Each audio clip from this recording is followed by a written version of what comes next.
It's directly ahead. Once, the only creatures that lived on that barren rock were flocks of pelicans. In fact, that's where Alcatraz got its name.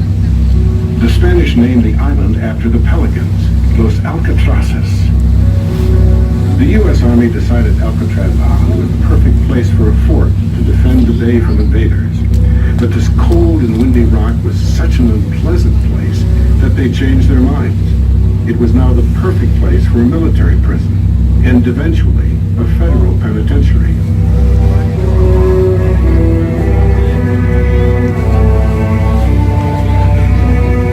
It was a time when gangsters were becoming heroes to people. The government needed to send a message that crime did not pay, so they created Alcatraz, the very last stop in the country's prison system, the place to send the worst criminals of all. Yeah, my name is Leon Whitey Thompson. My number was 1465, AZ 1465. Listen carefully now. You're about to hear from former inmates, guards, and residents of The Rock to tell you their stories themselves.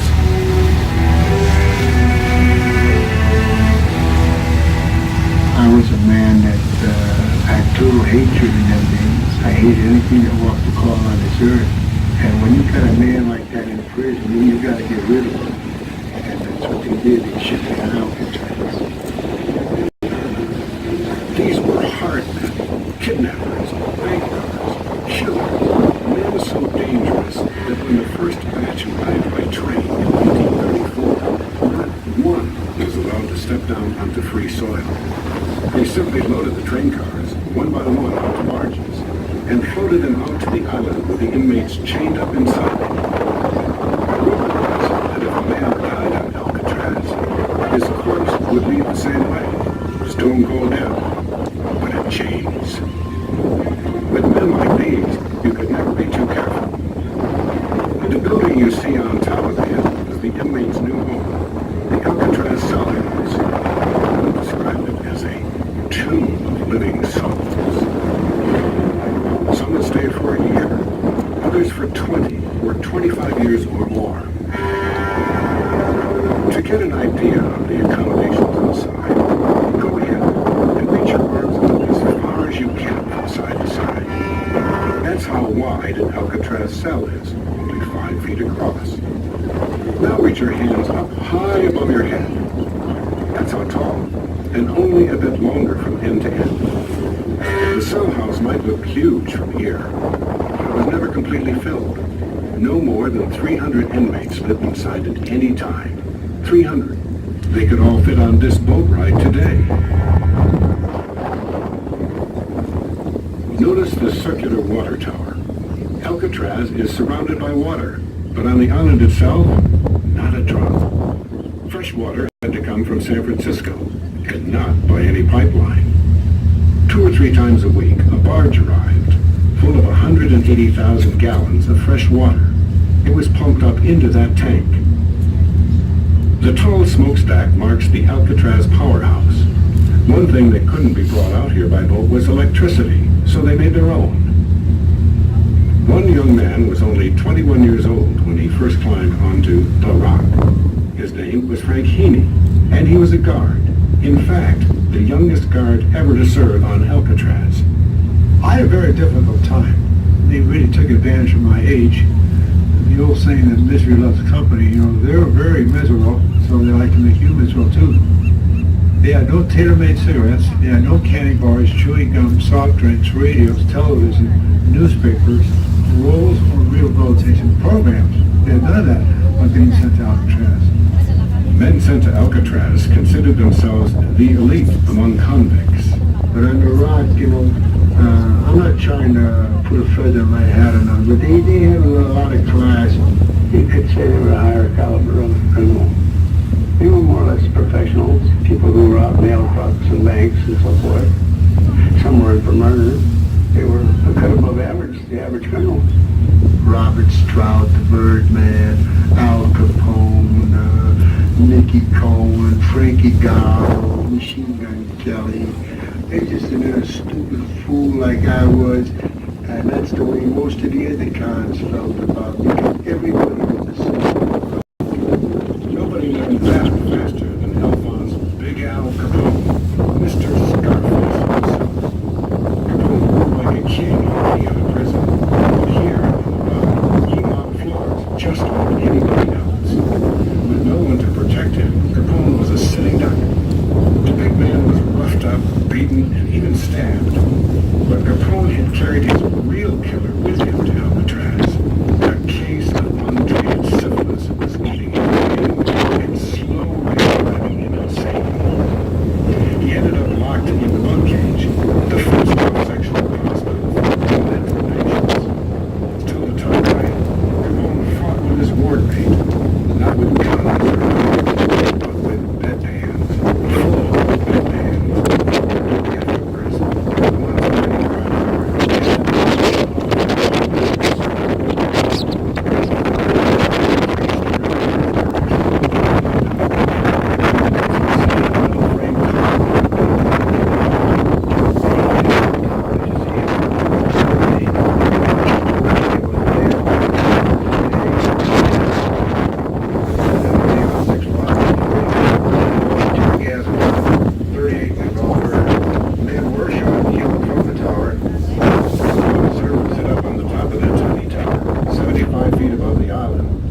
for 8 hours at a time, watching, just watching, no matter what kind of weather. Sometimes you thought you were in heaven. When the fog would come in, you could hardly see. George David Jensen was an Alcatraz guard in the 50s. I was in the dock tower the day that they closed the Golden Gate Bridge. They had over 100-mile-an-hour gales. I'm in that dock tower, and I was swinging and swaying like Sandy Kay's music. The water in the commode was spinning around. The tower was shaking. And I said, my God, if this goes over, I'm going to end up in the bay, locked up in this cage. On the walls of the guards' barracks, you can still see writing from the Indian occupation of 1969 to 1971. Look for the words Indian Land and Indians Welcome. A group of 89 Native Americans claimed the island and held out here for 2 years. Historian John Martini is here to explain what happened. They claimed Alcatraz under an old treaty that said that male members of the Great Sioux Nation could homestead unused excess federal property. The first time in nearly a century, when Indians of all tribes had gathered together for a common purpose.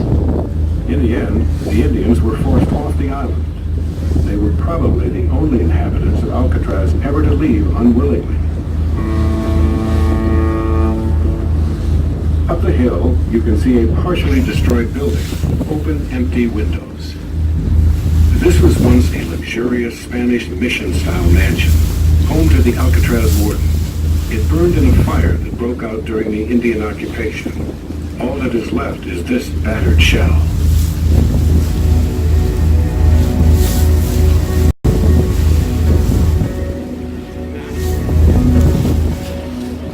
Looking at these cliffs passing by, you can get a close-up view of why Alcatraz is called the Rock. When the army first arrived, the island was so barren that there weren't even any plants. There wasn't any dirt for them to grow in. Soil had to be imported here from Angel Island before anything bloomed on the rock.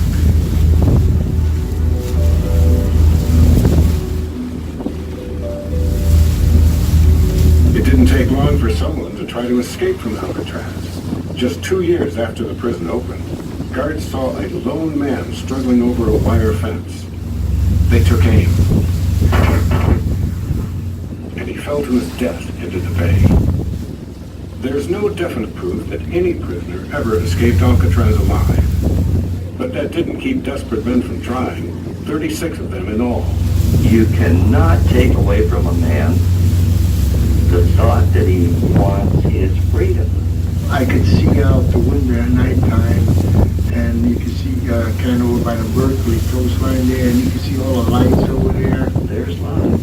There's everything I want in my life, and it's there. It's a mile or a mile and a half away, and yet I can't get to it. That wide open area just past the cell house is the prison exercise yard.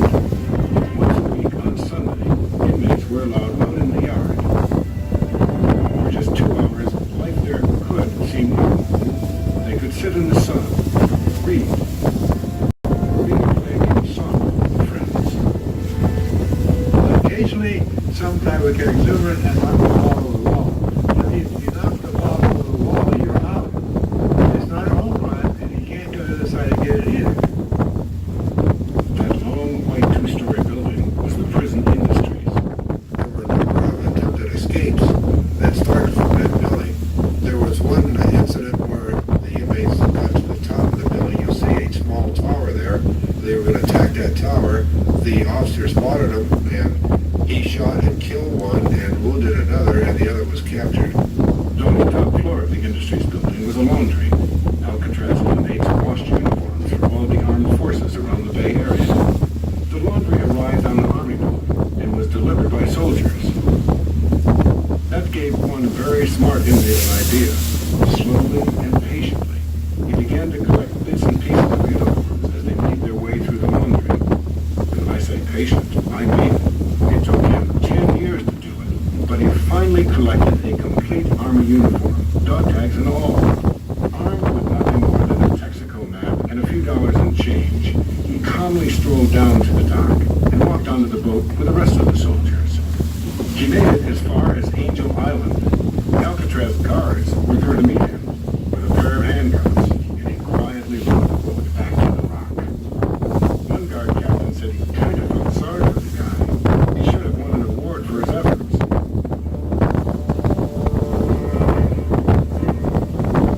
Today, names like Al Capone, Machine Gun Kelly, and Robert Stroud the Birdman are world famous. But other Alcatraz inmates were equally evil, though their names might be forgotten.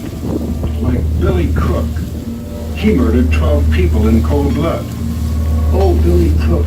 I never liked him. He spit in my face once. George DiVincenzi. He killed a mother and a father and 3 children and threw them down a well. He was given 300 years in Alcatraz. And talk about a psychopath, he was one. Because he killed a California Highway Patrol officer, they gave him the death penalty, and he was executed at San Quentin. So I took a busman's holiday and went over there and watched him get executed. He was an animal as far as I'm concerned. Think about your first day on the job, or maybe your first day at a new school. I'll bet it was nothing like George DiVincenzi's first day on Alcatraz. I reported 9 o'clock Monday morning, and I was told to go to the barbershop. I was the barbershop officer. This one inmate, the barber, proceeded to give his first customer a haircut. And as he was giving him a haircut, they were conversing in low tones very intimately. I could not quite figure what was going on.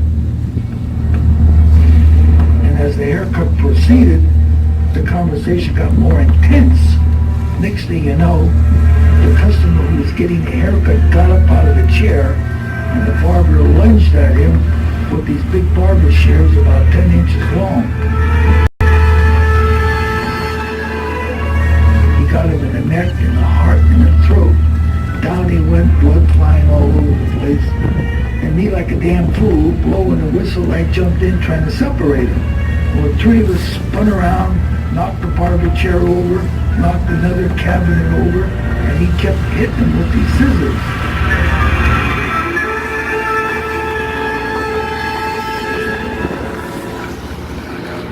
Of course, he was dead within less than a minute. Needless to say, that was the end of the shears in the barber shop. They went to electric clippers after that. That was my introduction to Alcatraz, my first day. It was said that the cold waters and deadly currents of the bay made Alcatraz virtually escape-proof. Prisoners might break out of the cell block, but getting off the island was an almost impossible challenge. In 1958, 2 men decided it was worth the risk to brave the freezing bay water. The idea of it sends chills right up my spine. Why, imagine seeing prisoners swimming towards our boat right now. You see, in this story, 2 men made it out of the cell block and into the water. One inmate was captured and taken back to his cell. He lived to tell the story of his attempt. His partner in the escape wasn't so lucky. I recall getting in that water, and it was like a shock. It was just like how should you say, suddenly thrust into an icebox. We were going to hide among rocks until nightfall, and then shalom. But I got caught up with about 15 minutes before dark. Whenever he escaped, when a man's missing, the Coast Guard comes out and goes around, and the prison boat circles. They both circle, looking all along the shoreline for anybody. I had originally planned to be underwater with the snorkel. I lost what I needed. I lost the snorkel to keep myself underwater.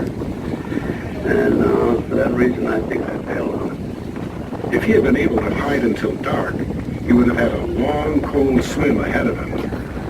And I was more or less hoping to go to Point Richmond, which is about, I think, 8 miles or so. And I had a plastic bag to keep myself afloat. And, you know, I was wondering how I could stand in that water without being unconscious. Used Navy heavy underwear. And I guess that's why the man, they tell me that's why the guy that was with me died. He drowned because of that heavy underwear. It weighed like concrete. Once an inmate makes it to shore, you're not home free. I mean, that's the start of your adventure. Where are you going to go? What are you going to do? You'd get caught. In fact, you turn yourself in. You'd be so blind. Say, you know, I just escaped from Alcatraz. I want some help. Life was hard on the rock. But if it was too hard, the prisoners would riot. One way to keep them happy, feed them well.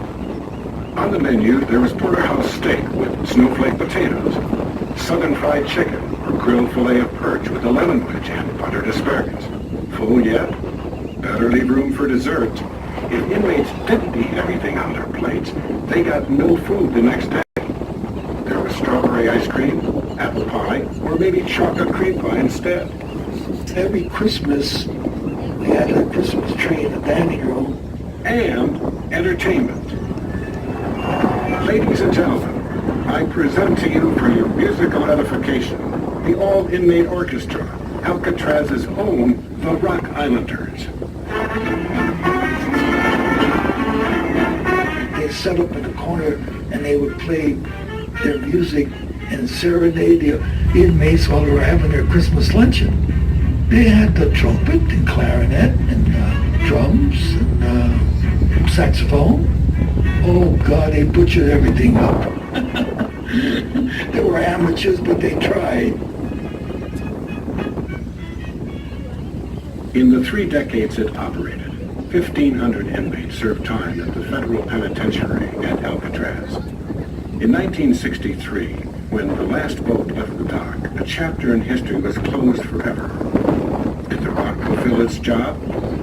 Alcatraz inmate Machine Gun Kelly, public enemy number 1, wrote this in a letter. These 5 words seem written in fire on the walls of my cell. Nothing can be worth this. This kind of life I'm leading.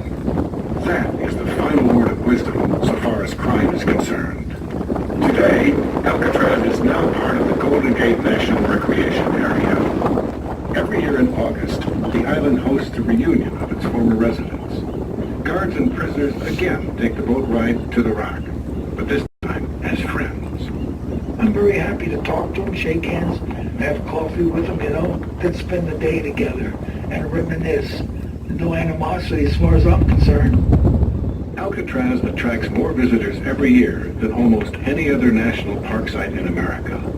Unlike the men whose voices you've heard today, they can count on leaving when they're ready to go.